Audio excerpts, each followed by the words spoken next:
Hi guys, I'm Catch Queen and I'm finally back with another video. Now I know that some of you have been complaining that I haven't put out anything for quite a while now. As a matter of fact, I haven't really done anything for pretty close to half a year now, and that is just inexcusable. And I have no excuses. I was just not in a particularly good mental place to be doing this kind of thing.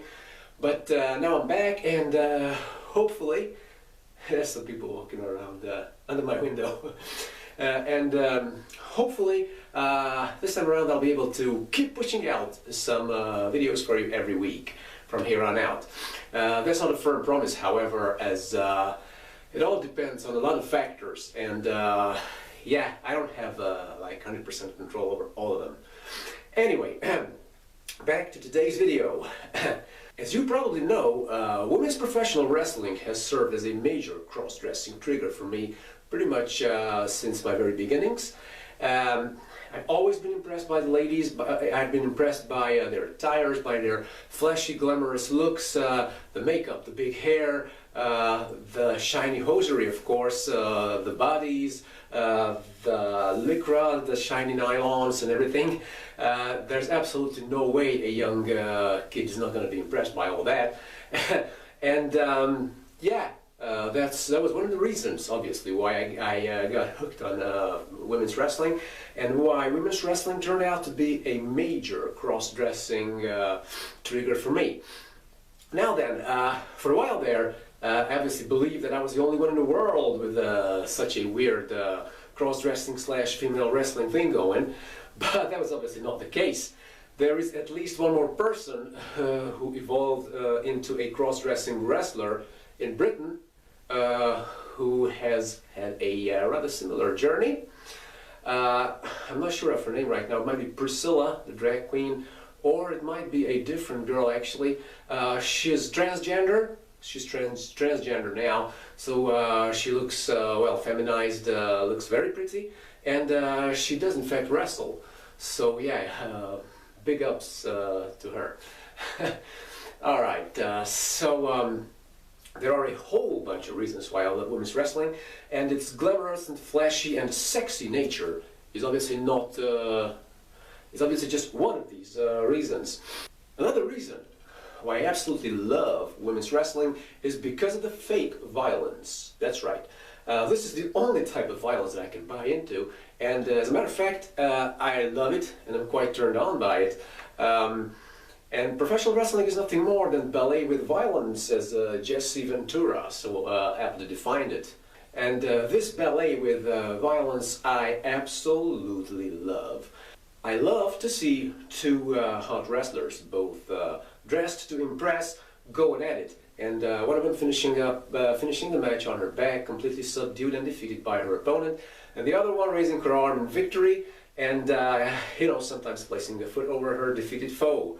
I find this sort of fake violence extremely appealing. On the other hand, I am absolutely repulsed by actual violence, so I could never buy into women's MMA, and I can tell you that I was scarred for life after I saw Ronda Rousey getting her face kicked in by Holly Holm, I guess, when she lost her women's MMA title, whatever the hell that was. I didn't actually watch the entire match as it happened, but it was a major thing and everything was full of it, the whole media. And especially if you're a wrestling fan and you do a lot of wrestling related searches, you do come across women's MMA stuff as well. So the internet just pushes it into your face, sort of. And yeah, that's how I watched the match after it happened, and it was absolutely sickening. I mean, it was nuts. I don't know what people loved about it, and that is not the sort of defeat and victory I like to see happening. I love theater, obviously, and this whole cross-dressing thing fits really well into that whole theater sort of angle. And women's professional wrestling is indeed just that. Excellent, outstanding theater as far as I'm concerned. Yet another reason why I've developed such a fondness for female wrestling is the fact that it was very inclusive. Back in the 80s and 90s, you could see girls of all body types rock their wrestling leotards in that ring, and I loved every single one of them. Like, take the LPWA for instance. I loved the powerhouses, Terry Power and Reggie Bennett. They were muscular, they were powerful, they were impressive in every way. Then I love the smaller girls, the smaller bodybuilders like Cheryl Russa, for instance, or Heidi Lee Morgan. Their fitness was awesome, and they were obviously pretty good role models for a kid back in those days. I love the big girls as well. Judy Martin and Leilani Kai always impressed me as well, and I've found them extremely attractive and really good wrestlers as well. The only person I didn't really like from the LPWA was Comrade Orga, and I didn't like her because of her choice of attire, which was basically some baggy sweatpants and street gear. Like, I can't really buy into that. Now, women's wrestling is theater, as I said, and you have to wear your costume. If you don't, you ruin the whole thing for me. So that's why I sort of dropped Orga off the list of my preferences. But my top favorite, well, actually a couple of my top favorites, were Magnificent Mimi and Malaya Hosaka. Now, Malaya Hosaka was, back in those days, she was really skinny, sort of a little girl, aspiring to be a professional wrestler, although she was a professional wrestler, obviously. But I could really relate to her because back in those days, my body type was quite similar to hers. As a matter of fact, except for the hair and for the facial features, I looked pretty much like Malaya Hosaka.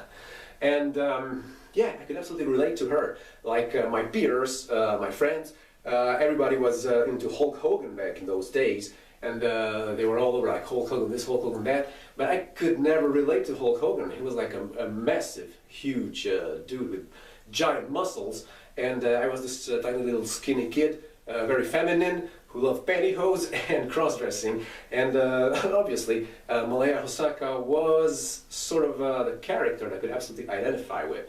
So while my peers were into Hogan, I was into Malaya Hosaka. Magnificent Mimi, on the other hand, she sort of represented an aspiration for me.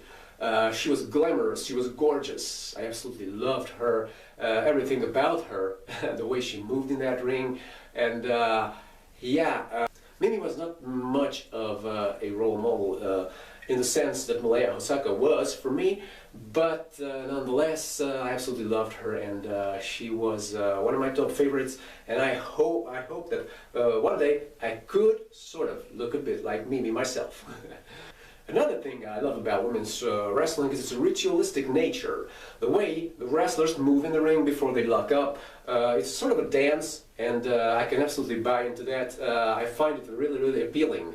So the whole thing is sort of like ritualistic in nature. It's theater, it's sports entertainment. It's somehow, for a whole bunch of reasons, it's something that's right up my alley. Alright guys, now that you know why I love women's professional wrestling and why I consider it perhaps my top cross-dressing trigger, yeah, it's about time for me to wrap up this video. Now, you know the drill, hit that sign up button, you know, subscribe to my channel, ring that bell, whatever it takes, share my videos, alright, and follow me on social media. I have Facebook. People keep asking me whether I have social media. Facebook, it's Catch Queen with a K, not a C, so Catch Queen with a K. I'm on Instagram. Follow me there. I post pictures there all the time and videos as well now. Yeah, probably this video is going to go up on Instagram as well. And you can look me up at crossdressers.com as well. And on Twitter. And yeah, that's pretty much it. Alright guys, so that's it for today's video. See you around!